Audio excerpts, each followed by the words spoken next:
الطيبات واعملوا صالحا إني بما تعملون عليم.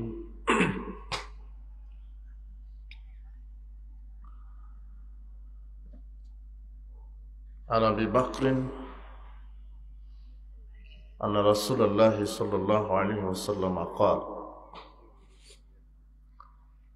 لا يدخل الجنة جسد كذب بالحرام.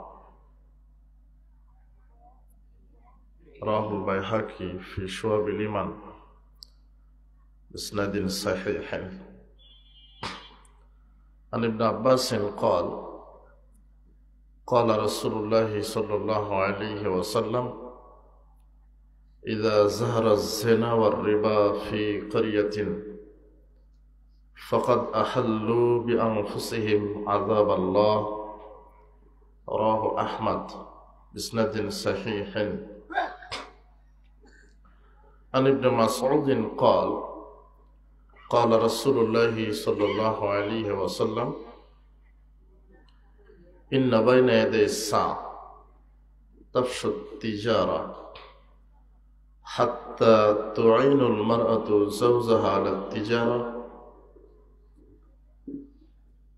وتقطع الأرحام. رواه أحمد بإسناد صحيح.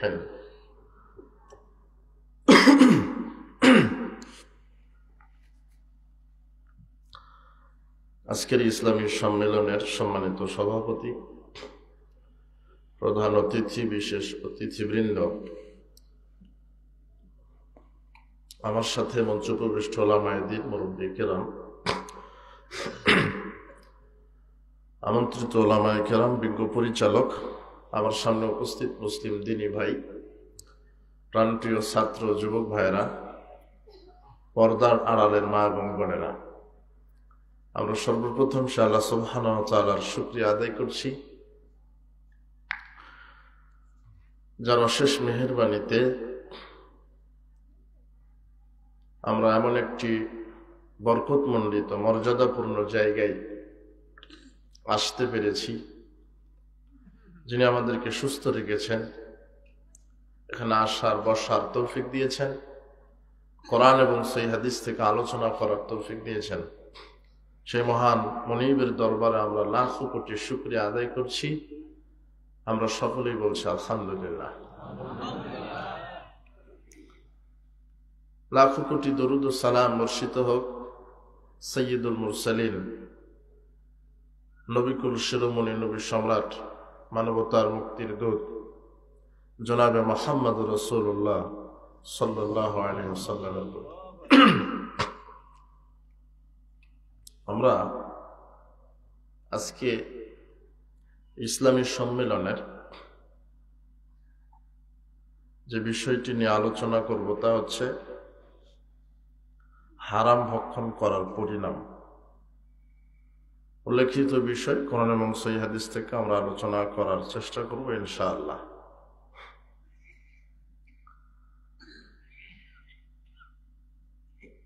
বিচারের মাঠে বহু মানুষ জাহান্নামে চলে যাবে মুসলিম হওয়ার পরেও। অনেকে আমল করবে, ইবাদত করবে, তারপরেও জাহান্নামে চলে যাবে। মুসলিম হওয়ার পরেও জাহান্নামে যাওয়ার যত কারণ, তার একটি কারণ হচ্ছে হারাম ভক্ষণ করা, অবৈধ ইনকাম, হারাম রুজি। মুসলিম হওয়ার পরেও জাহান্নামে যাওয়ার একটি কারণ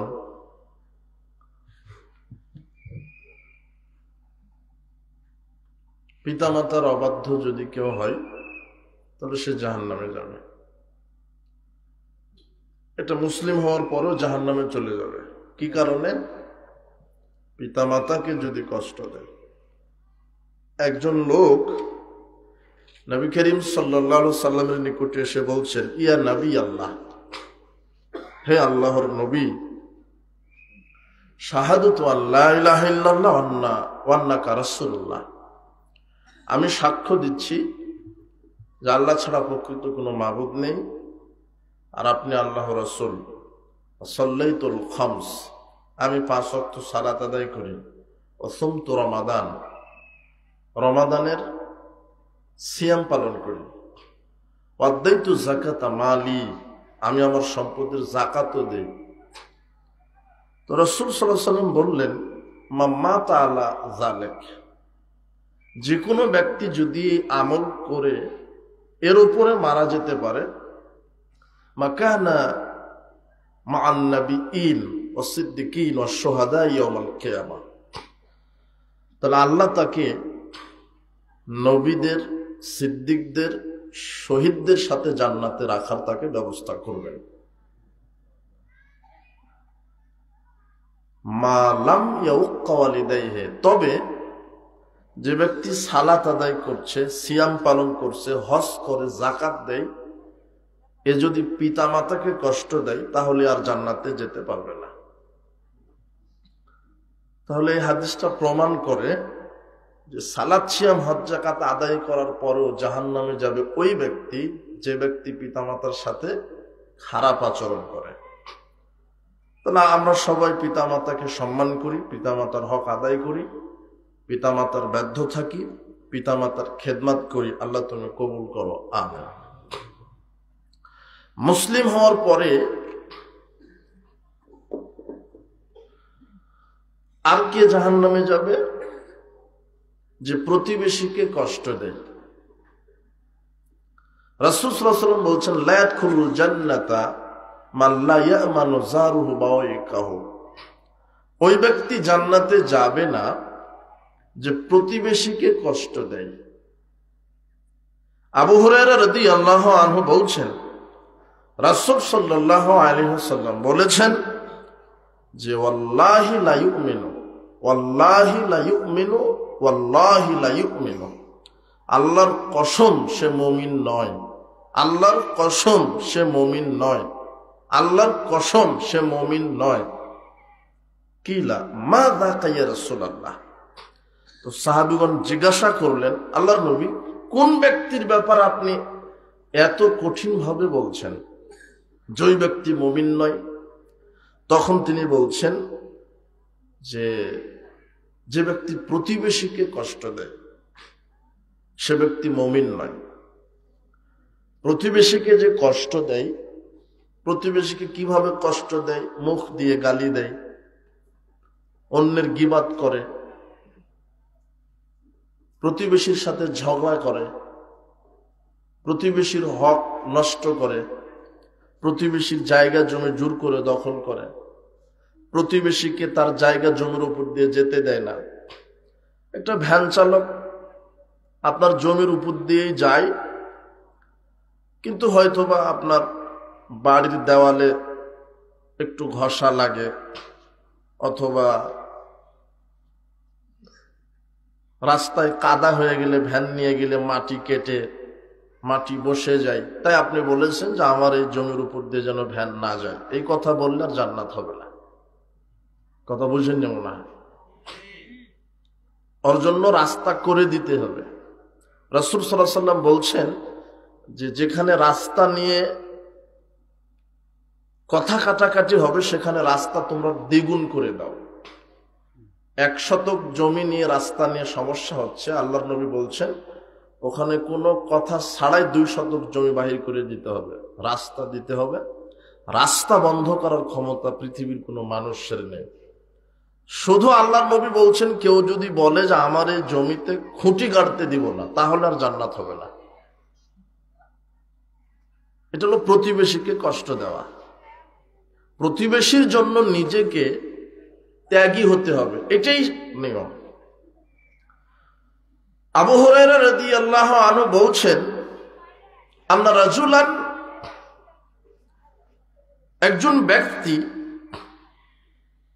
নবী করিম সাল্লাল্লাহু আলাইহি সাল্লামকে বললেন, ইন্না ফুলানাতা তুযকারু মিন কাসরাতি সালাতিহা ওয়া সিয়ামিহা ওয়া সাদাকাতিহা, সালাত আদায় করে, সিয়াম পালন করে, সাদকা দেয় বেশি বেশি, মানে ফরজ 5 ওয়াক্ত সালাত আদায় করে, নফল সালাত আদায় করে, তাহাজ্জুদও পড়ে, ফরজ সিয়াম রাখে, নফল সিয়ামও রাখে, ফরজ যাকাত তো দেয়,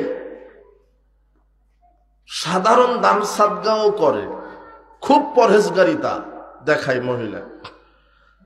গয়রা আন্নাহা তুজি জিরানাহা বিলিসানিহা, তবে আল্লাহর নবী মহিলাটি এত ইবাদত করার পাশাপাশিও প্রতিবেশীকে তার জিহ্বা দিয়ে কষ্ট দেয়, প্রতিবেশীর সাথে ঝগড়া করে, প্রতিবেশীর বদনাম করে, প্রতিবেশীর গীবাত করে, প্রতিবেশীকে গালি দেয়। তখন আল্লাহর নবী বলছেন হিয়া ফিন্নার, মহিলা জাহান্নামে যাবে। তাহলে সালাত সিয়াম হজ যাকাত আদায় করার পরেও মানুষ জাহান্নামে যাবে, তার একটা পাপ হচ্ছে প্রতিবেশীকে কি দেওয়া, কষ্ট দেওয়া। তাহলে আল্লাহর কাছে হেদায়েত চান, আল্লাহ আমার দ্বারা যেন মানুষের অনুপরিমাণ ক্ষতি না হয়, আল্লাহ তুমি কবুল করো। আমি বলছিলাম যে মুসলিম হয়ে জাহান্নামে চলে যাবে মানুষ, যারা বিধর্মী, ঈমান নাই, যারা হজ যাকাত আদায় করে না, কষ্ট করে সালাতি আদায় করে না, এরা তো জাহান্নামে যাবে। কিন্তু আপনি এত কষ্ট করে হজ মৌসুমে হজ করে আসলেন, যাকাত দেন, সাদকা দেন, সালাত আদায় করেন, এরপরেও যদি আপনি জাহান্নামে যান, যারা আমল না করে জাহান্নামে গেল, এরা বেশি হাত কামড়াবে না যারা আমল করে জাহান্নামে চলে গেছে, এরা বেশি হাত কামড়াবে? এদেরই আফসোস বেশি। আহা, আমাদের সালাত, আমাদের সিয়াম কোথায় গেল? মুসলিম হওয়ার পরও জাহান্নামে যাবে ওই ব্যক্তি যে আত্মীয়তার সাথে সম্পর্ক ছিন্ন করে। আত্মীয়কে, পৃথিবীতে সবচেয়ে বড় আত্মীয় হলো পিতা মাতা, এরপরে ভাই। কে? ভাই। পৃথিবীতে সবচেয়ে বড় আত্মীয় হলো ভাই। ভাইয়ের চেয়ে বড় আত্মীয় পৃথিবীতে নেই, যেটা নিজের ভাই, রক্তের ভাই। আবু মুসা আল-আশআরী রাদিয়াল্লাহু আনহু বলছেন, রাসূল সাল্লাল্লাহু আলাইহি ওয়াসাল্লাম বলেছেন, সালাসাতুন লা ইয়াদখুলুল জান্নাহ, তিন শ্রেণীর মানুষ জান্নাতে যাবে না।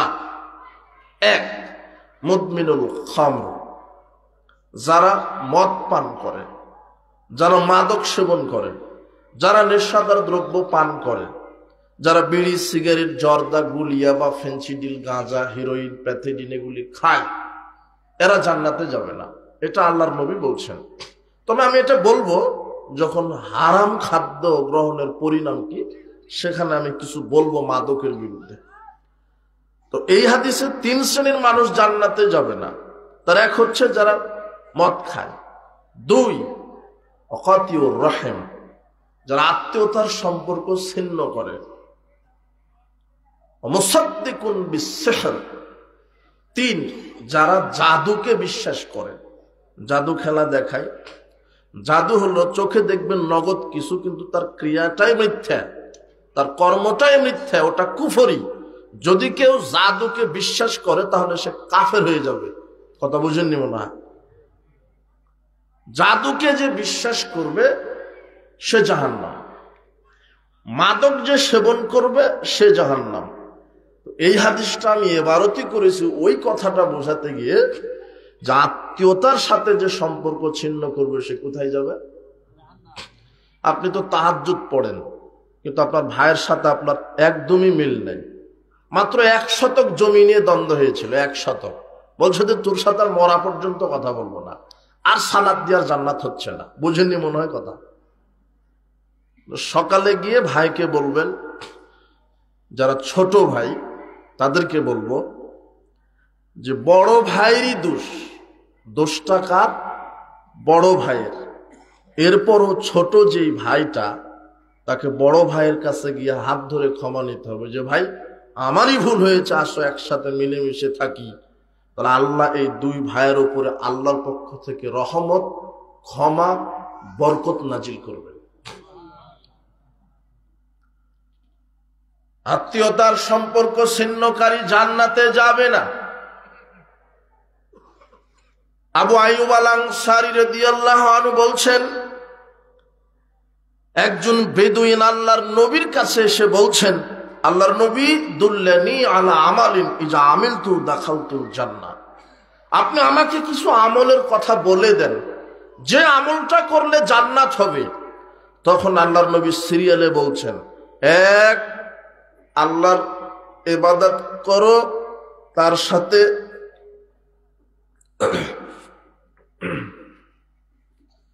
কাউকে শরীক করো না।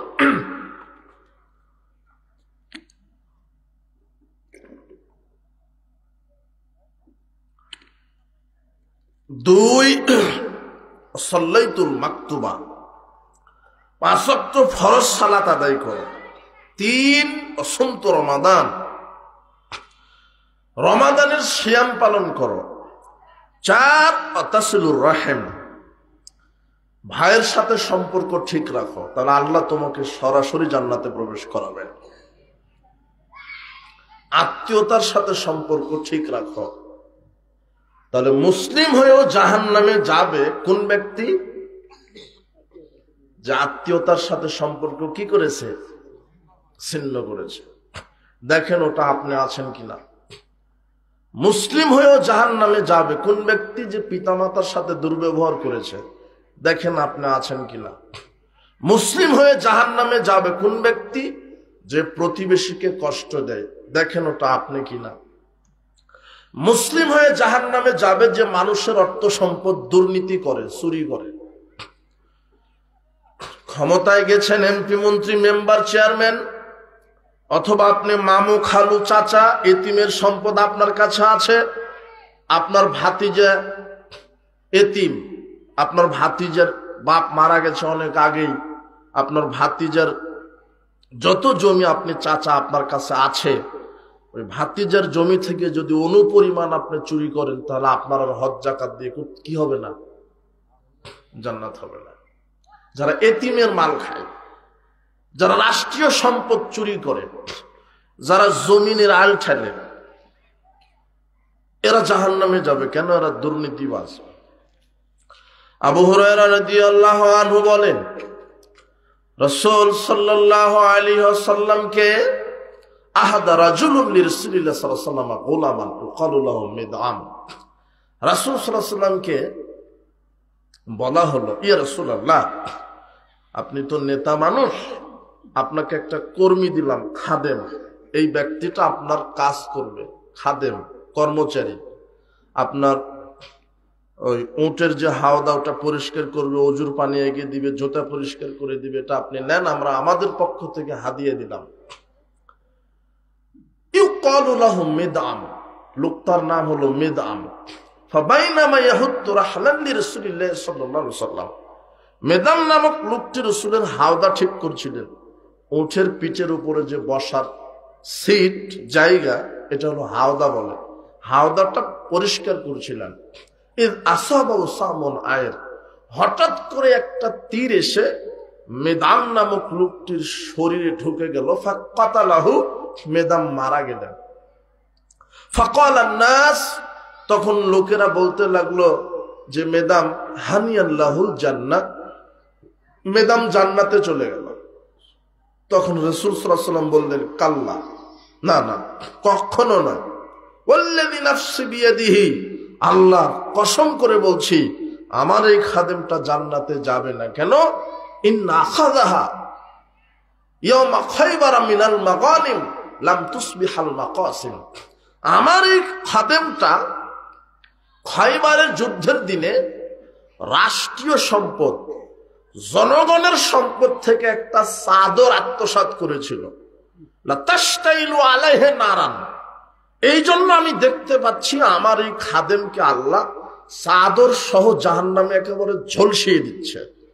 ফালাম্মা সামিয়া যালিকান নাস, এই কথা যখন রাসূল সাল্লাল্লাহু আলাইহি ওয়াসাল্লামের মুখ থেকে আরো জনগণ শুনল, যা রাজুলুন লিরাসূলিল্লাহ সাল্লাল্লাহু আলাইহি ওয়াসাল্লাম শিরাকিন আও শিরাকাইন, একজন ব্যক্তি একটা দড়ি, দড়ি বুঝেন তো, সুতা, ফিতা, রশি, একটা ফিতা নিয়ে এসে বলছেন, ইয়া রাসূলুল্লাহ, আমি একটা রশিটা নিয়েছিলাম, তো আমারও কি জাহান্নাম হবে? তখন তিনি বলছেন, শিরাকুম মিন নার আও শিরাকানি মিন নার। তুমি একটা সুতা চুরি করো, দুটা সুতা চুরি করো, তুমি যদি জনগণের রাষ্ট্রীয় কোষাগার থেকে একটা সুতাও যদি দুর্নীতি করো, তাহলে আল্লাহ তোমাকে জাহান্নামে দিবেন। তাহলে একটা সুতা যদি চুরি করার কারণে জাহান্নামে যাওয়া লাগে, তাহলে মসজিদের যে ক্যাশিয়ার আছে বিচার মাঠে আর কি হবে? বুঝেন? কিছু বুঝেন? এই জন্য যে যেখানে দায়িত্বশীল আছেন, মসজিদের ক্যাশিয়ার, মাদ্রাসার ক্যাশিয়ার, সমাজের ক্যাশিয়ার, সংগঠনের ক্যাশিয়ার, সাবধান। 1 টাকা যদি মেরে খান, তাহলে হজ যাকাত তাহাজ্জুদ দিয়ে আর কি হবে না? আমার কথা বুঝতে পারেন কি? মুসলিম হয়ে জাহান্নামে যাবে এই ব্যক্তি যে জনগণের টাকা চুরি করে। একটা রশি যদি চুরি করে জাহান্নাম হয়, তাহলে এদেশের এমপি, মন্ত্রী, মেম্বার, চেয়ারম্যান কি হবে এদের বিচার মাঠে, যেই দেশের একজন পিয়ন 400 কোটি টাকার মালিক হয়? তাহলে আপনার মেম্বার, চেয়ারম্যানের কি হবে?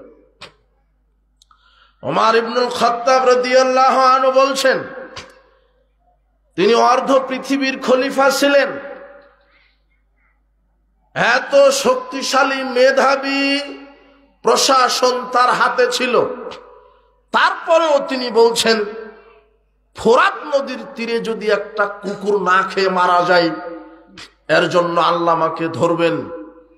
তিনি একবার খুতবা দিচ্ছিলেন, 2 ছাটওয়ালা কম্বলের চাদরের জুব্বা পরে ওমর ইবনুল খাত্তাব নিজে হাতে কম্বল বিতরণ করেছে জাতির সামনে, সবাইকে একটা করে কম্বল দিয়েছে।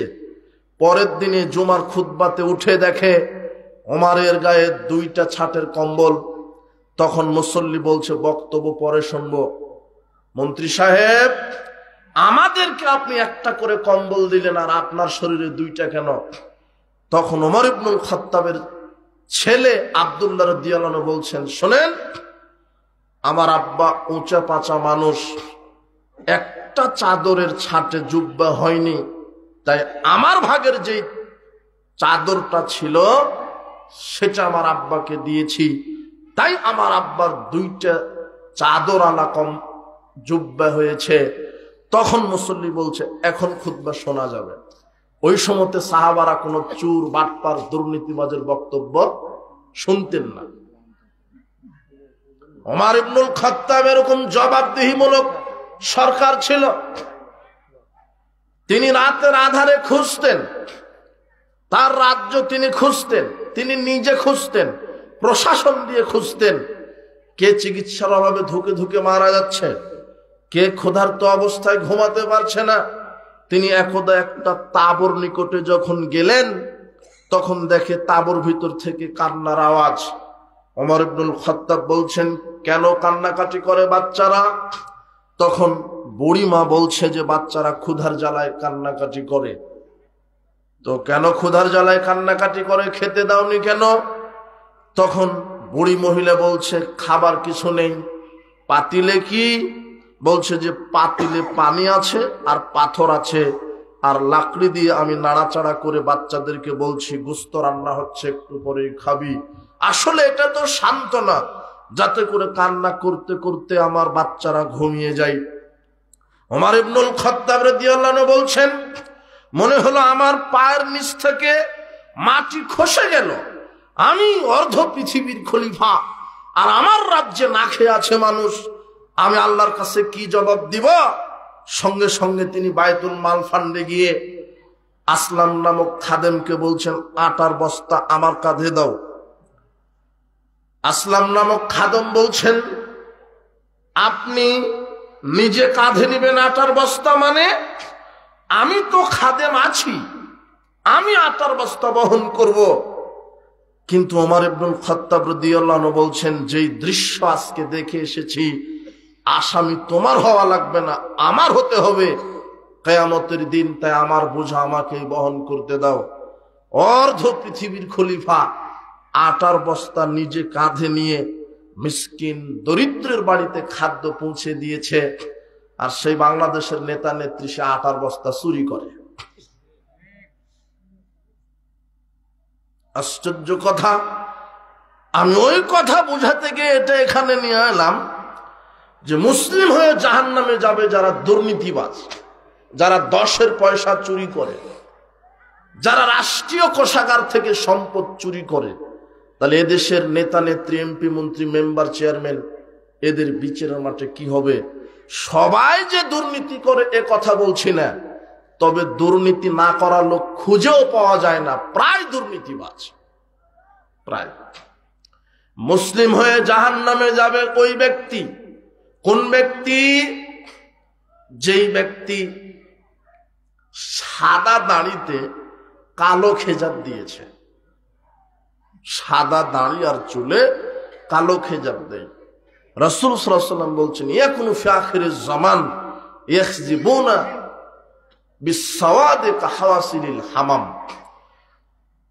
শেষ জামানার কিছু মৌলানা মুরব্বী বের হবে, যারা সাদা দাড়িতে চুলে কালো রঙের খেজাব দিবে। লা ইয়ারিহুনা রাইহাতাল জান্নাহ, এরা জান্নাতে যাওয়া বহু দূরের কথা, জান্নাতের সুগন্ধি পাবে না। তাহলে যে দাড়িতে কালো খেজাব দিচ্ছে ও হজও করেছে, সালাত আদায় করে, কিন্তু বিচার মাঠে কোথায় যেতে পারবে না?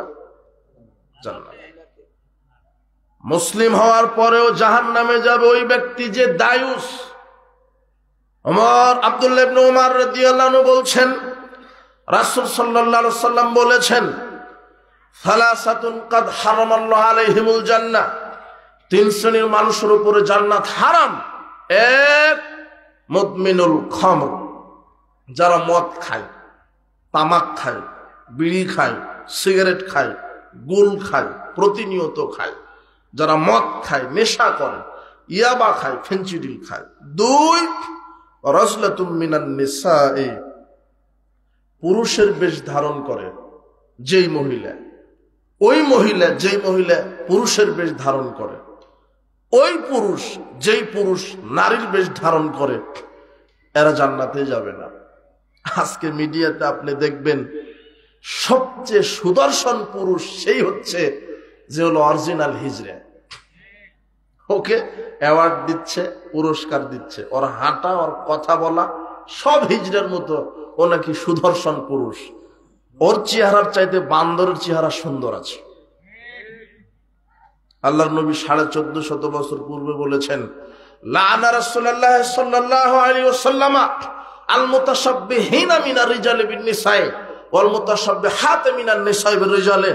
নবী করিম সাল্লাল্লাহু আলাইহি ওয়াসাল্লাম অভিশাপ করেছেন ওই নারীকে যেই নারী পুরুষের বেশ ধারণ করে, পুরুষের শার্ট প্যান্ট জুতা গেঞ্জি পরে, মাথার চুল ছোট করে, ভ্রু চিকন করে, দাঁত শানিত করে, মাথার চুল ছোট করে, এই মহিলার উপর আল্লাহর নবীর অভিশাপ। আর ওই পুরুষের উপর আল্লাহর নবীর অভিশাপ যেই পুরুষ মহিলার সাজসজ্জা গ্রহণ করে। উপস্থিত বৈঠকের মুসলিম দিনী ভাই বোন, মুসলিম হয়ে জাহান্নামে যাবে ওই ব্যক্তি দায়ুস। আল্লাহর নবী বলছেন, দায়ুস আল্লাযী কুরুশু আনিল খাবাসা, যার পরিবারকে অর্ধনগ্ন ল্যাংটা করে ঘোরার সুযোগ দেয়, এ হলো দায়ুস।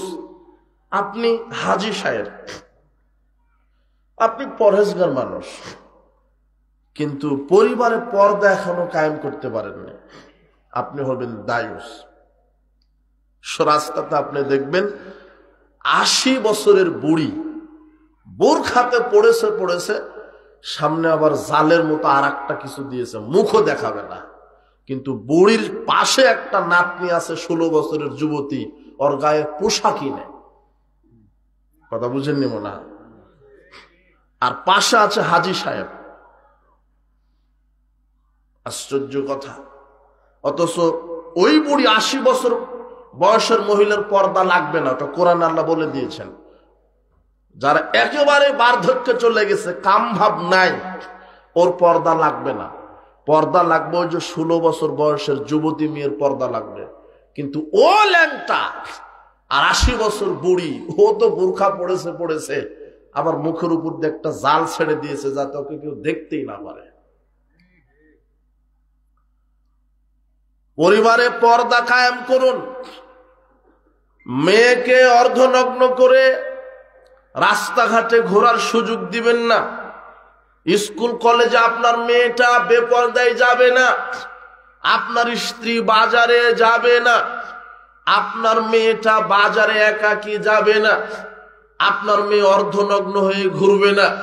যদি ঘুরে আপনি হবেন দায়ুস। দায়ুস কে? যার স্ত্রী আর যার মেয়ে উলঙ্গ হয়ে ঘুরে সে হলো দায়ুস। এ মুসলিম হওয়ার পরও জাহান্নামে চলে যাবে। এই জন্য আগে পরিবার, আগে মেয়ে স্ত্রীকে কন্ট্রোলে রাখেন, তারা যেন বেপরদায় না ঘুরে। মুসলিম হয়ে জাহান্নামে যাবে ওই ব্যক্তি, ওই নারী, যেই নারী স্বামীর অবাধ্যতা দেখায়, যেই নারী স্বামীর খেদমত করে না। আল্লাহর নবী বলছেন কিয়ামতের দিন ওই নারীর দিকে আল্লাহ রহমতের দৃষ্টিতে তাকাবেন না যেই নারী স্বামীকে যথেষ্ট মনে করে না, সেই নারীর দিকে আল্লাহ তাকাবেন না। আব্দুল্লাহ ইবনে আবি আওফা রাদিয়াল্লাহু আনহু বলছেন রাসূল সাল্লাল্লাহু আলাইহি ওয়াসাল্লাম বলেছেন, ওয়াল্লাযী নাফসু মুহাম্মাদিন বিয়াদিহি, সেই সত্তার কসম যেই সত্তার হাতে আমার আত্মা রয়েছে, লা তুআদ্দিল মারআতু হাক্কা রাব্বিহা হাত্তা তুআদ্দি হাক্কা যাওজিহা, ওই নারী ততক্ষণ তার রবের হক আদায় করতে পারে না যতক্ষণ না সে তার স্বামীর হক আদায় না করে। আবু উমামা বাহিলি রাদিয়াল্লাহু আনহু বলছেন রাসূল সাল্লাল্লাহু আলাইহি ওয়াসাল্লাম বলেছেন, ইসনানি লা তুজাইজু সালাতুহুমা রুসাহুমা, দুই শ্রেণীর মানুষের সালাত, সিয়াম, হজ, যাকাত আল্লাহ কবুল করেন না। এক, আব্দুন আবিকুন বিন মাওয়ালি হাত্তা ইয়ারজিয়া, যেই কর্মচারী তার মালিককে না বলেই পালিয়ে চলে গেছে। আপনি কোনো মালিকের আন্ডারে চাকরি করতেন, মালিককে না জানিয়ে পালিয়ে গেছেন, তাহলে আপনার আর সালাত কবুল হবে না।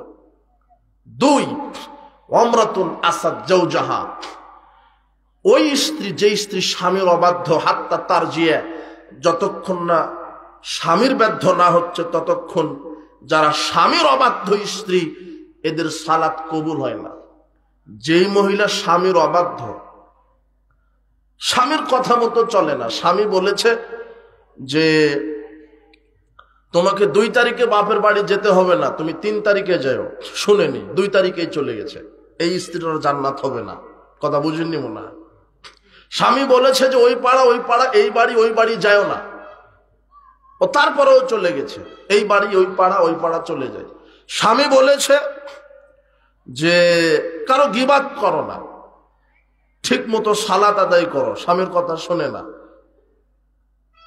তাহলে স্বামী যে অবাধ্য, স্বামী বলে দিয়েছে যে আমার অনুমতি ছাড়া যেন ঘরে কোনো পরপুরুষ না ঢুকে, তারপরও দুলা ভাই অমুক তমুককে আপনি ঢুকান, যেই মহিলাই করে।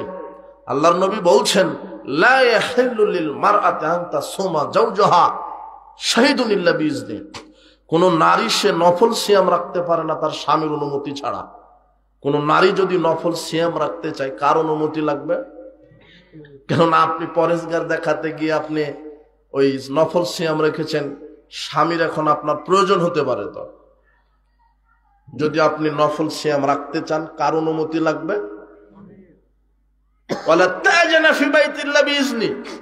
নিজের ঘরে কাউকে ঢোকাতে দিবে না স্বামীর অনুমতি ছাড়া। কলিং বেল টিপতেই থাকুক সারাদিন, যে এসেছে আসুক, যে পুরুষ আসে আসুক, স্বামীকে ফোন দিয়ে বলবে যে অমুক এসেছে। স্বামী যদি বলে না ঢুকতে দেওয়া যাবে না, ঢোকাতে দেওয়া যাবে না, তবে আপনার শ্বশুর অথবা বাপ হলে ভিন্ন কথা। আপনার বাড়িতে দুলা ভাই যায়, দেওর যায়, আর এখন দেওর দুলা ভাই হিসাবই নাই। মেয়েকে, বড় মেয়েকে বিবাহ দিয়েছেন আর ছোট মেয়েকে জামাইয়ের কোলে তুলে দিলেন, ফাও। লজ্জা শরম তো থাকে। আশ্চর্য কথা, পরিবারে ইসলাম অনুশাসন রাখেন, পর্দা কায়েম করেন। বলছিলাম স্বামীর অবাধ্য স্ত্রীর সালাত কবুল হবে না। সবচেয়ে স্বামী ভক্ত ছিল খাদিজা রাদিয়াল্লাহু তাআলা আনহা। বলেন তো কে? খাদিজা। আল্লাহ এত খুশি খাদিজার প্রতি, খাদিজা রাদিয়াল্লাহু আনহা প্রায় গারে হেরাতে, যেখানে রাসূল সাল্লাল্লাহু আলাইহি ওয়াসাল্লাম ওহী নাজিলের পূর্বে অনেক কয়দিন, বেশ কয়েক মাস ইবাদতে মগ্ন ছিলেন, রাসূল সাল্লাল্লাহু আলাইহি ওয়াসাল্লাম মাঝে মাঝে খাবার নিয়ে আসতেন বাড়ি থেকে। আবার যখন সময় পেতেন না, খাদিজা রাদিয়াল্লাহু আনহা নিজে নিয়ে গিয়ে দিতেন। পাহাড় থেকে গারে হেরা ওপরে 30 মিটার উঁচু, 30 মিটার। একজন নারী প্রায় এই 30 মিটার উঁচুতে উঠে স্বামীর কাছে খাবার পৌঁছে দেয়। একদিন জিবরিল আমিনকে আল্লাহ বলছেন যে তুমি মুহাম্মদ সাল্লাল্লাহু আলাইহি ওয়াসাল্লামের কাছে যাও, গিয়ে খাদিজা রাদিয়াল্লাহু আনহার ব্যাপারে কিছু পুরস্কার ঘোষণা করে আসো। কি? তুমি সালাম দিবে আর মুহাম্মদ সাল্লাল্লাহু আলাইহি ওয়াসাল্লামকে বলো আমি আল্লাহ সালাম দিলাম। তো জিবরিল আমিন রাসূল সাল্লাল্লাহু আলাইহি ওয়াসাল্লামের নিকটে এসে বলছেন, ইয়া রাসূলুল্লাহ, ওই যে খাদিজা আপনার স্ত্রী হাতে খাদ্য, তরকারি, বাটি, পানীয় নিয়ে আসছে, তো আপনার স্ত্রী খাদিজার উপর আল্লাহ এত খুশি যে আমি তো সালাম দিলাম, এটা আসলে জানিয়ে দিও। আর আমি তো সালাম দিলাম আরশ আজিম থেকে আল্লাহ খাদিজাকে সালাম দিয়েছে। আর বলে দিয়েন যে জান্নাতে খাদিজা রাদিয়াল্লাহু আনহার জন্য একটা স্পেশাল স্বর্ণ রৌপ্য দ্বারা বিশাল দামি প্রাসাদ নির্মাণ করা আছে। এটা শুধু স্বামীকে খেদমত করতেন খাদিজা রাদিয়াল্লাহু আনহা। এই জন্য মা বোন, আপনি খাদিজা রাদিয়াল্লাহু তাআলা আনহার মতো হন। স্বামীর খেদমত করতে হবে, এ কথাই ঠিক। স্বামীর সাথে আজকে অধিকাংশ পরিবার স্ত্রী স্বামীর বাধ্য থাকবে, এটা স্বাভাবিক, কিন্তু অধিকাংশ পরিবারই স্বামীকেই বাধ্য থাকতে হয়। কার? স্ত্রীর। আর বাধ্য তো থাকবেনই। আপনার স্ত্রী, আপনার শ্বশুর আর আপনার শাশুড়ি, তিনজনের কাছে আপনি হলেন গরু ছাগল। কি বুঝবেন না? মানে হাটে গেলে গরু ছাগল কিনতে যান হাটে, তাই না? গরু ছাগল কিনতে যান কি দিয়ে? টাকা দিয়ে। 1 লক্ষ, 1.5 লক্ষ, 5 লক্ষ টাকা দিয়ে গরু কিনে আনেন, তাই না? তো বিবাহের দিনে আপনার শ্বশুর আর শাশুড়ি তো আপনাকে কিনে নিয়েছে টাকা দিয়ে, নাইনি?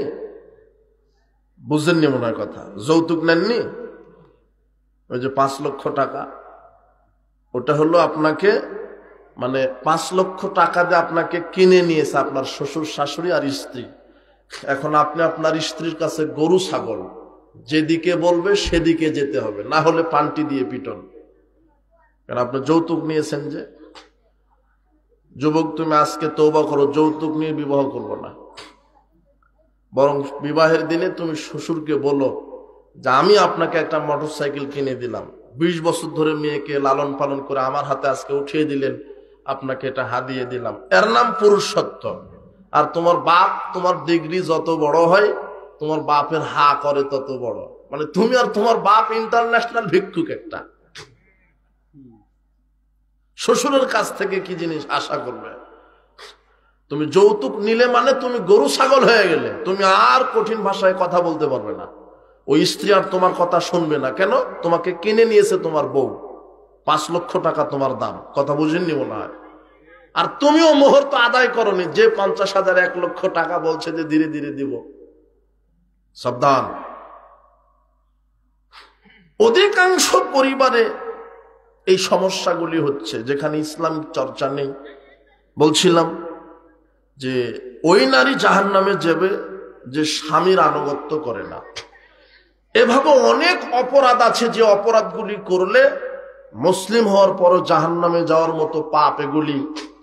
এখন যেটা আপনাকে কয়েক মিনিট বলবো সংক্ষেপে, সেটা হলো যে মুসলিম হওয়ার পরও জাহান্নামে যাবে ওই ব্যক্তি যে হারাম খায়। কি খায়? হারাম। আবু বকর সিদ্দিক রাদিয়াল্লাহু আনহু বলছেন, রাসূল সাল্লাল্লাহু আলাইহি ওয়াসাল্লাম বলেছেন, লা ইয়াদখুলুল জান্নাতা জাসাদুন গুযিয়া বিল হারাম, ওই দেহ জান্নাতে যাবে না যেই দেহ হারাম খাদ্য দ্বারা গঠিত হয়েছে। আল্লাহ সুবহানাহু ওয়া তাআলা বলছেন, ইয়া আইয়ুহান নাস কুলু মিম্মা ফিল আরদি হালালান তাইয়্যিবা, হে মানব মণ্ডলী, তোমরা হালাল পবিত্র রুজি ভক্ষণ করো। হালাল পবিত্র, বলেন তো কি পবিত্র? যেখানে আল্লাহ শুধু পবিত্রের কথা বলেছেন সেখানে হালাল শব্দটা দেননি। সূরা মুমিনুনের 51 আয়াতে আল্লাহ বলছেন, ইয়া আইয়ুহার রাসূল কুলু মিনাত তাইয়্যিবাত ওয়া'মালু সলিহা, হে পৃথিবীর রাসূলগণ, তোমরা পবিত্র রুজি ভক্ষণ করো, এরপরে আমল করো। আগে আমল নাকি আগে পবিত্র রুজি? ওয়া'মালু সলিহা, সৎ কর্ম করো। আগে পবিত্র রুজি খাও, এরপরে সৎকর্ম করো। আগে সৎকর্ম নয়, সৎকর্ম করার পূর্বে পবিত্র রুজি। ইয়া আইয়ুহাল্লাযীনা আমানু কুলু মিন তাইয়্যিবাতি মা রাযাকনাকুম, হে বিশ্বাসীগণ, জমিনে যেই রুজি আমি দিয়েছি এখান থেকে পবিত্র রুজি ভক্ষণ করো। পবিত্র হতে হবে, শুধু হালাল খেয়ে ইবাদত হবে না। ইবাদত আমল কবুলের অনেক শর্ত, তার একটা শর্ত হচ্ছে পবিত্র রুজি ভক্ষণ করা। কি রুজি? পবিত্র। শুধু হালাল খেয়ে ইবাদত হবে না, হালাল জিনিসটা পবিত্র হতে হবে। কি হতে হবে? কিন্তু হালাল জিনিসও অপবিত্র হয়, হারাম হয়ে যায়। কিভাবে? যদি আপনার হালাল জিনিসটা হারাম টাকাতে কিনেন, যেমন মাছ, দুধ, ডিম, কলা, গরুর গোশ, খাসির গোশ, এগুলি হারাম না হালাল? হালাল। কিন্তু পকেটের টাকা যদি সুদের হয়, ঘুষের হয়, চুরি করা হয়, দুর্নীতির টাকা হয়, তাহলে আপনার এই হালাল জিনিসটা আপনার জন্য অপবিত্র। বুঝেননি মনে হয়?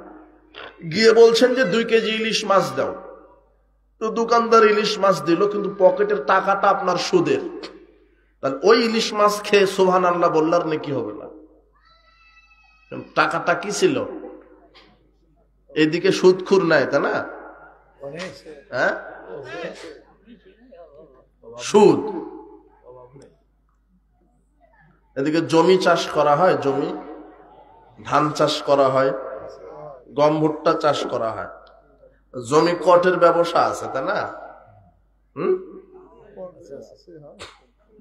ওটা হারাম, ওটাও সুদ। মানে ওই যে 1 বিঘা জমি 2 লক্ষ টাকা দিয়ে আমি নিলাম, টাকা যতদিন ফেরত না দিবেন আমি খেতেই থাকবো, তাই না? এই সিস্টেম আছে না? এটা হলো হারাম, এটা সুদ। খাইখালাসি জায়েজ, কন্ট্রাক্ট, লিজ জায়েজ। 1 বিঘা জমি 10 বছরের জন্য আমি 1 লক্ষ টাকা দিয়ে নিলাম, 10 বছর আমি চাষ করে খাবো, 10 বছর পর জমিওয়ালাকে জমি দিয়ে দিতে হবে, আমি 1 টাকাও আর ফেরত পাবো না, এটা জায়েজ। কিন্তু 2 লক্ষ টাকা দিয়ে আমি 1 বিঘা জমি কট নিলাম, যতদিন জমিওয়ালা আমাকে টাকা ফেরত না দিবে ততদিন আমি খেতেই আছি, এটা হলো সুদ, এটা হলো হারাম। আজকে সমাজে প্রায় হারাম খোর। আপনি জোরে আমিন বলে রাফা লাইদাইন করে পায়ের সাথে পা মিলিয়ে আহলে হাদিস পরিচয় দিতে যাচ্ছেন কেন? আহলে হাদিস শুধু জোরে আমিন বলার নাম নয়, পায়ের সাথে পা মিলানোর নাম নয়। যারা সুদখোর, ঘুষখোর, মদখোর, ও সালাতে জোরে আমিন বলে কিন্তু জর্দা খায়, সিগারেট খায়, ও আহলে হাদিস না, হলো আহলে মুনাফিক। মুনাফিক একটা, জর্দা খায়। সাবধান, হারাম খাদ্য শরীরে ঢুকাবেন না। সুদ হারাম, ঘুষ হারাম, দুর্নীতি করা হারাম, ঘুষ খাওয়া হারাম, মাদক সেবন করা হারাম। আব্দুল্লাহ ইবনে ওমর রাদিয়াল্লাহু আনহু বলছেন,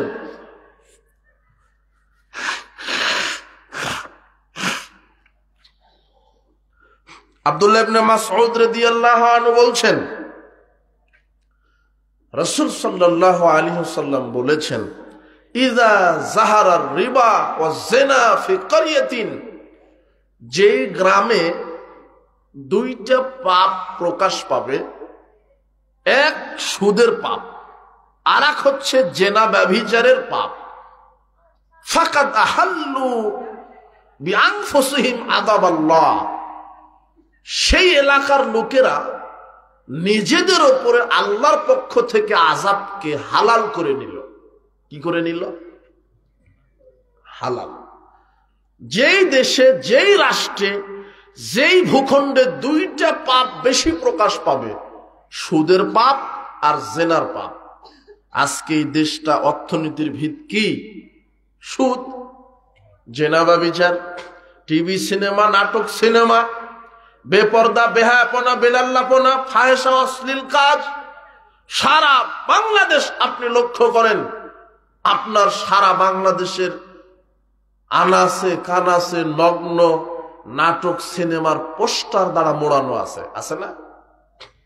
আর এই দেশের নাটক সিনেমা, এই পতিতালয়ের নারী পুরুষ, পতিতালয়ের নায়ক নায়িকা, এরা নাটক সিনেমা রচনাই করে এই দেশের যুবক যুবতীকে জেনার রাজ্যে প্রবেশ করানোর জন্য। যুবক, এই নাটক সিনেমা দেখা হারাম, গান বাজনা শ্রবণ করা হারাম। নাটক সিনেমায় কিভাবে ধর্ষণ করতে হয়, কিভাবে অমুক মেয়েকে অমুক মেয়ের সাথে জেনা করতে হয়, তুমি প্রেম ভালোবাসা নাম দিয়েছ, তুমি যেটাকে প্রেম ভালোবাসা বলছো, ইসলাম সেটাকে অনেক আগেই জেনা ঘোষণা করেছেন। কোন একজন নারী, কোন একজন পুরুষ এক সেকেন্ডের জন্য একত্রে বসে গল্প করতে পারে না, ফোনে গল্প করতে পারে না। তুমি বলো যে আমি যার সাথে সম্পর্ক করি ও খুব ভালো মেয়ে, বোরখা নেকাব পরে থাকে, হলো দিনী বোন। ও দিনী বোন তো তোমার সাথে কথা বলে কেন? ও এতই পরহেজগার, তো পর পুরুষের সাথে কথা বলে কেন? যেই সমাজে জেনা ব্যভিচার প্রকাশ পাবে, আজকে আপনার শিক্ষা প্রতিষ্ঠানগুলিতে দেখেন গান বাজনা, আপনার বিবাহ অনুষ্ঠানে, আপনার ওই যে 31st নাইট পালন করে, পহেলা বৈশাখ পালন করে, পহেলা ফাল্গুন পালন করে, এই যে ব্যভিচার, জেনা ব্যভিচার প্রকাশ পেয়ে গেছে। আনাস রাদিয়াল্লাহু আনহু বলছেন, রাসূল সাল্লাল্লাহু আলাইহি ওয়াসাল্লাম বলেছেন, লা ইয়াকুনান্না ফি হাযিল উম্মতি খাসফুন কাযফুন মাশখুন, আমার উম্মতের উপরে তিনটা আযাব আল্লাহ দিবেন। এক, ভূমিকম্প বেশি দিবেন। দুই, মানুষের আকার আকৃতি শূকর এবং বানর তৈরি করবেন। তিন, স্বৈরাচারী অত্যাচারী শাসকের দুঃশাসন চাপিয়ে দিবেন। তার দুইটা প্রকাশ পেয়ে গেছে, একটা বাকি আছে। তিনটা পাপ করলে তিনটা শাস্তি আল্লাহ দিবেন। এক নম্বর পাপ, ইদা জালিকা শারিবুল খুমরা, যখন যেই দেশের লোকেরা মদ পান বেশি করবে। আছে না মদখোর, ইয়াবাখুর, হেরোইন খুর, জর্দা খুর, বিড়ি খুর, সিগারেট খুর, এগুলো যে মদ। আরে তোমার মাদক দমন কমিশন ও মাদক দমন করবে, যে দমন করবে ও হলো মদ খায়। যেই পুলিশ মদখুরকে ধরে, ওই পুলিশই বিড়ি খায়, সিগারেট খায়, কিন্তু ওর জানা নাই যে বিড়ি সিগারেটও মদ, এটা তার কি নাই, জানাই নাই। আশ্চর্য কথা। এদেরকে দিয়ে কি হবে? আজকে রাত দিন গান বাজনায় মাদক দিয়ে দিন কাটে মানুষের, মদখুর সমাজে বেড়ে গেছে। যুবক, তুমি মদ খাও, মনে রেখো দুনিয়াতে তো তুমি গজব প্রাপ্ত হবে। মদ হারাম, আল্লাহ তোমাকে জাহান্নামে দিয়ে শাস্তি দিবেন। আল্লাহর নবী বলছেন, তিনটা পাপ করলে তিনটা শাস্তি হবে। এক, যারা মদ পান করে। দুই, ওয়াত্তাখাযুল কায়নাত, যারা নর্তকী নাচায়। স্কুল কলেজে কি নাচে? নর্তকী। এদেরকে কিভাবে শিক্ষিত বলবেন? আপনার মেয়েটা কলেজে পড়ে, হাই স্কুলে পড়ে, কলেজের প্রিন্সিপাল, হাই স্কুলের হেডমাস্টার বলছে বিদায় অনুষ্ঠান, সাংস্কৃতিক অনুষ্ঠান হবে, যারা একটু ভালো নাচতে পারে তাদেরকে বাছাই করো, যারা ভালো গান গাইতে পারে তাদেরকে বাছাই করো। সবচেয়ে যে নারীটা, মেয়েটা 16 বছর 18 বছরের মেয়ে অর্ধনগ্ন পোশাক পরে প্যান্ডেলে, স্টেজে নাচতে লাগিয়ে দিয়েছে, আর চতুর্দিকে বসে আছে চেয়ার টেবিল নিয়ে ওই প্রতিষ্ঠানের শিক্ষক মন্ডলী। ওরা হলো বিচারক। ওরা কি? বিচারক। মানে যে বেশি ভালো নাচতে পারবে তাকে ভালো পুরস্কার দিবে। মেয়ের বাপও ওখানে থাকে। মেয়ের বাপ হেডমাস্টারকে বলে, স্যার ওই যে মেয়েটা আপনি চিনেন কিনা, ওইটা আমার মেয়ে, ওই যে লম্বা ফারসা মেয়েটা, ওই যে নাচতেছে দেখেন, ওই যে ওটা আমারই মেয়ে, একটু দোয়া করে দেন যাতে ভালো করে বেশ্যাগিরি করতে পারে। তখন হেডমাস্টার দোয়া মেরে দেয়, আলহামদুলিল্লাহ। তাহলে এ যদি শিক্ষিত হয় তাহলে অশিক্ষিত কে? এ যদি মানুষ হয় তাহলে কুকুর কে? সব জায়গাতে নাচে, বিবাহের অনুষ্ঠানে নাচ গান হয়, খালাতো বোন, মামাতো বোন, খালাতো ভাই, ফুপাতো ভাই একাকার হয়ে বাদ্যযন্ত্র বাজিয়ে নাচ গান হচ্ছে সব জায়গাতে।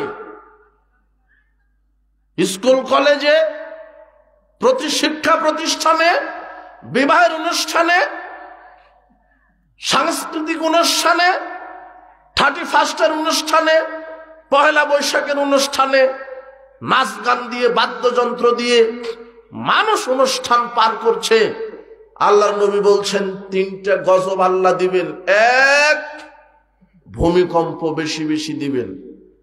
2, মানুষের আকার আকৃতি আল্লাহ কুকুর, শুয়োর, বানরের মতো করবেন। 3, স্বৈরাচারী অত্যাচারী শাসকের জুলুম চাপিয়ে দিবেন। এই 3টা গজব আল্লাহ দিবেন যখন 3টা পাপ সমাজে বেশি হবে। একটা পাপ মদখুরের পাপ, সবাই মদ খায়, শিক্ষক, ছাত্র, বাপ মা, যুবক যুবতী সবাই হারামখোর। দেখেন ছাত্রও খায়, হেডমাস্টারও খায়। মদ পান বেশি হলে এই বিপদ হবে। 2, নর্তকী নাচলে এই বিপদ হয়।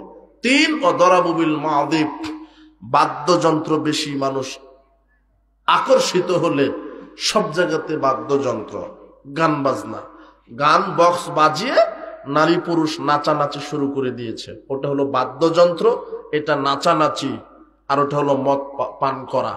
এই 3টা পাপ যখন সমাজে চালু হবে তখন ওই দেশে, ওই রাষ্ট্রে ভূমিকম্প বেশি হবে। কিছুদিন আগে ভূমিকম্প হয়ে গেল না? এটা একটু হালকা দেখিয়ে দিচ্ছে মদ পান বেড়ে গেলে এরকম শাস্তি হবে। সমাজে সবাই মদ খায়, বিড়িখুর, সিগারেটখুর, জর্দাখুর তো আছেই। আর জর্দা খারাপ মানুষ খায় না, ভালো মানুষই খায়। জর্দার নামও দিয়েছে আবার নুরানি জর্দা। এখন সব নুরানি, নুরানি পাঞ্জাবি, নুরানি টুপি, নুরানি আতর, নুরানি কোরআন দিতে দিতে বলছে নুরানি জর্দা। আর এই জর্দা কিন্তু খারাপ মানুষেরা খায় না। যারা পাঞ্জাবি টুপি দাঁড়িয়ে আছে, সালাত আদায় করে, এরাই কি খায়? জর্দা খায়। আর সিগারেট খায় হেডমাস্টার, ছাত্র খায় সিগারেট, ওর বাপ খায়, ওর মাও খায় গুল, সবাই হারাম খায়। কিন্তু এগুলি যে মদ, এগুলি যে হারাম, কে বলবে? আল্লাহ আমাদেরকে হেদায়েত দান করো, আমিন। বলছিলাম হারাম ভক্ষণ করার পরিণাম এই মদ খাওয়া, সুদ খাওয়া এগুলি হারাম, ঘুষ খাওয়া এগুলি হারাম। প্রত্যেকটা ব্যাংক ব্যবস্থা এই এনজিও যেগুলি এসেছে এগুলি সুদ, এগুলি হারাম। আপনি ব্যাংকের সাথে জড়িত আছেন কেন? সুদের সাথে জড়িত আছেন কেন? আপনি সাবধান হন। সুদ হারাম, সুদের ব্যবসা হারাম, বিড়ি সিগারেট জর্দাগুল হারাম, বিড়ি সিগারেট জর্দাগুল বিক্রি করাও হারাম। এই যুবক, তোমার বাপ যদি মুদির দোকান দিয়ে থাকে তাহলে তুমি আজকে গিয়ে বলো, আব্বা বিড়ি সিগারেট জর্দাগুল বিক্রি করা হারাম। বিক্রি করে ওই টাকা দিয়ে যদি মাছ কিনে ভাত খেয়ে তাহাজ্জুদে দাঁড়ায় তাহলে তাহাজ্জুদের নেকি আর কবুল হবে না। কেন? ওই মাছের ভিতরে এক প্যাকেট সিগারেট বিক্রি করার টাকা ছিল। এই জন্য আল্লাহ বলছেন হালাল পবিত্র বস্তু খাও, তারপরে ইবাদত করো। সর্বশেষ আপনার সাথে গুরুত্বপূর্ণ দুটি কথা, সেটা কি? দুইটা পাপ যখন বেশি হবে তাদের উপরে আল্লাহর গজব তারা হালাল করে নেবে। একটা হচ্ছে সুদের পাপ, আর একটা কিসের পাপ? জেনা। জেনা জেনা যেটা যে পরকিয়া, নষ্টামি, অবৈধ নারী পুরুষের সম্পর্ক, এই দুটি পাপ যদি বেশি হয় তাহলে সেই দেশে, সেই রাষ্ট্রে, সেই অঞ্চলে আল্লাহর পক্ষ থেকে গজব নাজিল হবে। সেটা ভূমিকম্প হোক, সেটা মানুষের আকার পরিবর্তন হোক, সেটা স্বৈরাচারী শাসকের দুঃশাসন হোক। তার দুইটা প্রকাশ পেয়েছে, তাই না? ভূমিকম্প প্রকাশ পায়নি, আর স্বৈরাচারী শাসকের দুঃশাসনও প্রকাশ পায়নি। হ্যাঁ, কি এখনো আপনি স্বাধীন মনে করেন নাকি? বলছেন যে স্বৈরাচার পালিয়ে গেছে। স্বৈরাচার পালায়নি, ওই একটা পালায় আছে। ওরকম আরো কত স্বৈরাচার এদেশে আছে, কথা বুঝেননি? যে ক্ষমতায় যায় সেই বলে অমুক স্বৈরাচার, যে পালায় সেই বলে অমুক স্বৈরাচার। ও যে নিজেই স্বৈরাচার ওটাই ওর জানা নেই, কথা বুঝেননি? সাবধান। তো স্বৈরাচারী শাসকের দুঃশাসন চাপিয়ে দিবে আল্লাহ, এটা প্রকাশ পেয়েছে। ভূমিকম্প বেশি দিবে, এটাও প্রকাশ পেয়েছে।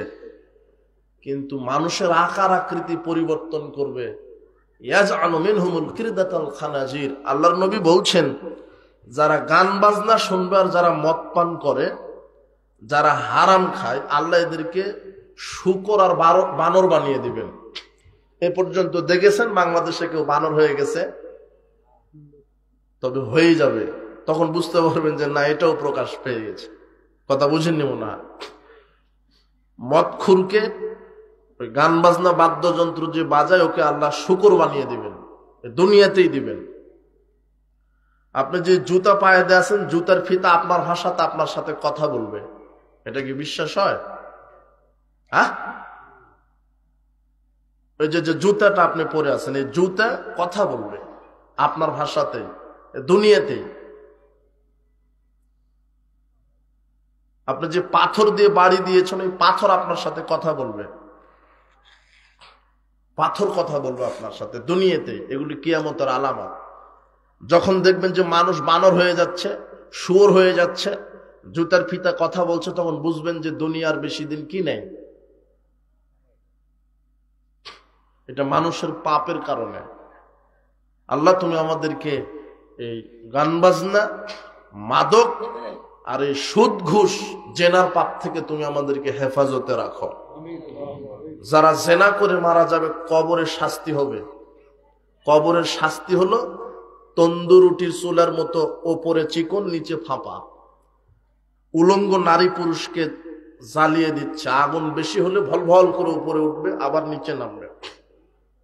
রাসূল বলছেন, মান হাদা, এই ওরা কারা? তখন জিবরাইল আর মিকাইল বলছে, ফাহুমুজ জোনা, ওরা হলো জেনাকার নারী পুরুষ।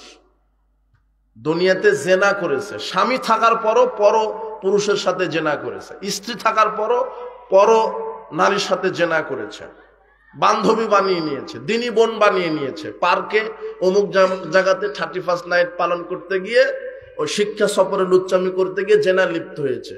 ওই জন্য এদেরকে আল্লাহ কবরে আগুনের চুলাতে জ্বালিয়ে দিচ্ছে। এটা কবরের শাস্তি, এরপরে জাহান্নামের শাস্তি তো আছেই। যারা জেনা করে তারা জাহান্নামে টিকতে পারবে না, তাদের লজ্জাস্থানের দুর্গন্ধে। এই জন্য জেনার পাপ থেকে বিরত থাকেন। আর সুদ খাবেন না। ইয়ামহাকুল্লাহু রিবা ইউরবিস সাদাকাত, সুদ আল্লাহ সংকুচিত করেছেন, দানকে বর্ধিত করেছেন। আহাল্লাল্লাহুল বাই'a ওয়া হারামার রিবা, সুদ হারাম, ব্যবসা হালাল করেছেন আল্লাহ। সর্বশেষ দুইটা হাদিস আপনাকে বুঝিয়ে আমরা আলোচনা শেষ করার চেষ্টা করব। যারা হারাম খায় এদের ইবাদতের নেকি কবুল হয় না, এদের জন্য জাহান্নাম রয়েছে। হারাম খাদ্য দ্বারা গঠিত শরীর কোথায় যাবে না? জান্নাতে। সর্বশেষ আপনাকে দুইটা হাদিস বলবো। কি? এক, পৃথিবীতে দুই শ্রেণীর মানুষ আছে যাদের জন্য দোয়া করা হারাম। কয় শ্রেণীর মানুষ? দুই শ্রেণীর মানুষ আছে যাদের জন্য দোয়া করা হারাম। দোয়া কি জিনিস? দোয়া কিভাবে করে বলেন তো? আপনি আমার জন্য দোয়া করেন দেখি একটু, কিভাবে দোয়া করে? হ্যাঁ, হুজুরের নেক হায়াত দান করো, তার প্রতি আল্লাহ তুমি রহমত নাজিল করো, বরকত নাজিল করো। আল্লাহ তুমি তার জীবিকা, উত্তম জীবিকা তাকে দান করো। এইভাবে দোয়া করেন না? এভাবেই তো দোয়া। এইভাবে দোয়া করা হারাম কয় শ্রেণীর মানুষের জন্য? তাহলে এরা কত খারাপ? এটা কোনো কথা হলো যে দোয়া করা যাবে না? দোয়া করাই যাবে না, হারাম। তার এক হচ্ছে এই হারাম খুর। কি খুর? বিড়ি খুর, সিগারেট খুর, জর্দা খুর, গুল খুর, সুদ খুর, ইয়াবা খুর, ঘুষ খুর, দুর্নীতি বা সুর, ডাকাত, এদের জন্য দোয়া করা কি হারাম। যদি দেখেন ও সুদ খায়, ওর জন্য দোয়া চলবে না। দেখছেন যে সিগারেট বিড়ি খায়, ঘুষ খায়, এর জন্য আর দোয়া চলবে না। ইবনে আমের একজন ব্যক্তি, ও অসুস্থ। ওমর ইবনুল খাত্তাবের ছেলে আব্দুল্লাহ রাদিয়াল্লাহু আনহু এই ইবনে আমেরকে দেখতে গেছে। সমাজে কেউ অসুস্থ হলে আপনারা দেখতে যান না, যে লোকটার সাথে একসাথে চলতাম, অসুস্থ। তো আব্দুল্লাহ ইবনে উমর রাদিয়াল্লাহু আনহু দেখতে গেছে। ইবনে উমর বলছে, ইবনে আমের বলছে, হে আব্দুল্লাহ ইবনে উমর, আলা তাদউল্লাহ লি, আপনি আমার জন্য আল্লাহর কাছে একটু দোয়া করেন। তখন আব্দুল্লাহ ইবনে উমর একেবারে মুখের উপরে বলে দিল, কুনতা আলাল বসরা, আপনি তো বসরার মন্ত্রী ছিলেন, গভর্নর ছিলেন, আর মন্ত্রী থাকা অবস্থায় জনগণের টাকা আপনি চুরি করেছেন, কাজে আপনি হারামখোর, আপনার জন্য দোয়া করা চলবে না। তাহলে হারামখোরের জন্য কি চলে না? দোয়া চলে না। এরা কত বড় পাপী। তবে তার অবর্তমানে আল্লাহর কাছে বলবেন, আল্লাহ তুমি তাকে হেদায়েত দান করো। কথা বুঝেছেন? কিন্তু নগদ বিপদে পড়েছে, আপনি বলতে পারবেন না বিপদ থেকে বাঁচাও, আল্লাহ তার উপরে রহম করো, তার উপরে বারাকা দান করো। এইভাবে দোয়া করা হারাম। কার জন্য? হারামখোরের জন্য। বুঝতে সমস্যা হচ্ছে, মানে আপনি আছেন নাকি হারামখোর? আর আরেক হচ্ছে উলঙ্গ নারী, অর্ধনগ্ন নারী, যারা পোশাক পরে অর্ধনগ্ন, বেপর্দায় চলে যে নারীগুলি, এদের জন্য দোয়া করা হারাম। ওটাই আপনার মেয়ে, আপনার বোন, আপনার স্ত্রী, ওই যে স্কুল কলেজে গেছে ল্যাংটা পোশাক পরে, বাজার দখল করেছে ল্যাংটা পোশাক পরে, এদের জন্য দোয়া করা হারাম।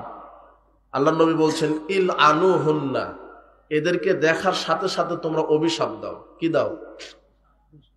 উলঙ্গ, ল্যাংটা, নষ্টা, বেহায়া, বেশরমান নারীদেরকে দেখার সাথে সাথে তোমরা কি দাও?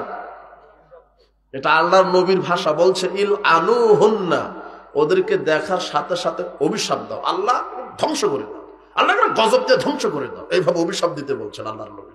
ফা ইন্নাহুন্না মালউনাত, কেননা এরা আল্লাহর পক্ষ থেকে অভিশপ্ত। এই নষ্ট, উলঙ্গ, বেহায়া, বেশরমান নারী কার পক্ষ থেকে অভিশপ্ত? এরা এখন আমার প্রশ্ন আপনাদের কাছে, বলেন তো এদের জন্য দোয়া করা হারাম কেন? এই ল্যাংটা নারী আর এই হারামখোর, সুদখোর, ইয়াবাখোর, ঘুষখোর, দুর্নীতিবাজ, এদের জন্য দোয়া করা হারাম কেন? হারাম এই জন্য, ওই যে আল্লাহর নবী বলছেন, যেই এলাকায় সুদের পাপ আর জেনার পাপ প্রকাশ পাবে সেই এলাকায় আল্লাহ ভূমিকম্প দিয়ে তাদেরকে গজব নাজিল করবেন। কি নাজিল করবেন? আচ্ছা, যেই এলাকায় ভূমিকম্প দিবেন ওই এলাকায় কি পরহেজগার লোক নাই? হ্যাঁ, মনে করেন একটা বিল্ডিং ভূমিকম্পে ধসে দিল, ওই বিল্ডিং এ তাহাজ্জুদ গুজার লোক থাকতে পারে না, কিন্তু ওই বিল্ডিংটা ভূমিকম্পে ধসে দিল আল্লাহ ওই নষ্টা নারীর কারণে। ওই নষ্টা নারীর কারণে একটা ভালো মানুষ ভূমিকম্পে মাটি চাপা দিয়ে মৃত্যুবরণ করলো না? তার মানে ওই খারাপ নারীর জন্য দুনিয়াতে গজব নাজিল হচ্ছে। তাই আল্লাহর নবী বলছেন, ওকে দেখার সাথে সাথে কি দাও? অভিশাপ দাও। তবে ওই ভূমিকম্পে যে মুমিন ব্যক্তি, আল্লাহর নবী বলছেন, কেউ যদি মাটি চাপা পড়ে মারা যায় আল্লাহ তাকে শহীদ হিসেবে কবুল করেন। এই জন্য আপনারা হারাম খাওয়া থেকে বিরত থাকবেন।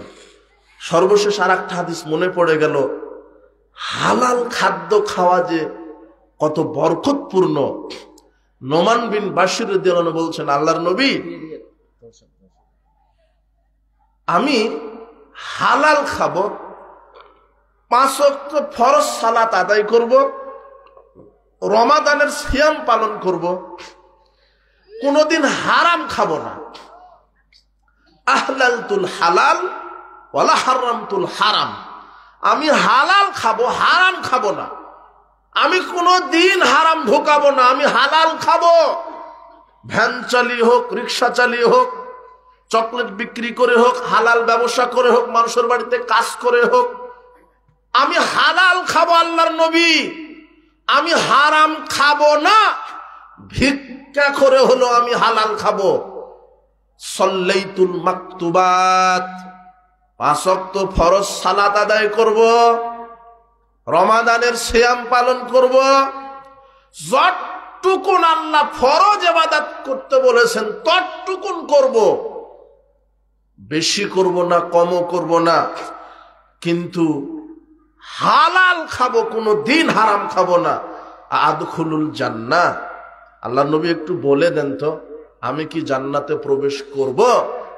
তখন আল্লাহর নবী নোমানকে বলছেন, নোমান, তুমি যে কথা আমাকে বললে শুধু হালাল খাবে আর আল্লাহর ফরজ ইবাদতগুলি করবে, হারাম শরীরে ঢুকাবে না, তুমি কতই না সুন্দর চিন্তা করেছো। এই চেতনা নিয়ে তুমি যদি চলতে পারো, তোমার জন্য আল্লাহর জান্নাত রেডি হয়ে আছে। আজকে তওবা করেন, হারাম খাবেন না। আল্লাহ তুমি আমাদেরকে হালাল পবিত্র জীবিকা নির্বাহের তৌফিক দান করো।